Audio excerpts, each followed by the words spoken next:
বাঙালির শ্রেষ্ঠ উৎসব দুর্গা উৎসব। এই দুর্গা উৎসবকে কেন্দ্র করে অন্যান্য বছরে নেই, এই বছরও মায়ের আরাধনায় ব্রতী হতে চলছে দক্ষিণ জোলাইবাড়ি বৈদ্যপাড়ার দেশবন্ধু চিত্তরঞ্জন ক্লাবের সদস্যরা। বন্যার প্রভাবে কোনো প্রকার চাঁদার জুলুম ছাড়া স্বল্প বাজেটে নানা প্রকারের সামাজিক কর্মসূচির মাধ্যমে দুর্গাপুজোর আয়োজন করছে ক্লাবের সদস্যরা। এই বছরে তাদের পুজোর বাজেট 1,20,000 টাকা।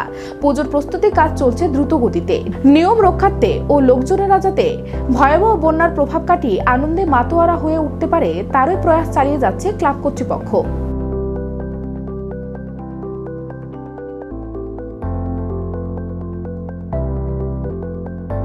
দেশবন্ধু চিত্তরঞ্জন ক্লাব দক্ষিণ জেলার বৈদ্যপাড়া প্রত্যেক বছরে নেয়। এই বছরও আমরা মা দুর্গার পুজোয় আমরা গত হয়েছি।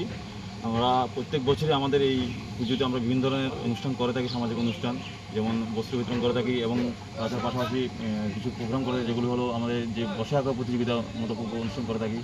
পাশাপাশি এবার আমাদের যে পুজোর থিম, এটা একটা কাল্পনিক মন্দির আমাদের যা ফুল দিয়ে করা হচ্ছে, কাল্পনিক মন্দির। তাছাড়া আমরা প্রত্যেক বছরে প্রত্যেকটা দিনেই আমরা বিভিন্ন ধরনের সামাজিক প্রোগ্রাম করে থাকি, বিভিন্ন মানুষের যে আর্থিকভাবে সাহায্য করি এবং এবার যে বন্যায় আমাদের বিভিন্ন পরিবার, আমাদের গ্রামের বিভিন্ন পরিবার ক্ষতিগ্রস্ত হয়েছে, ওনাদেরকে আমরা আর্থিকভাবে অনেক সহায়তা করেছি ক্লাবের পক্ষ থেকে। আমরা এবার পঞ্চমী রাতে আমাদের দুর্গাপূজার উদ্বোধন করব।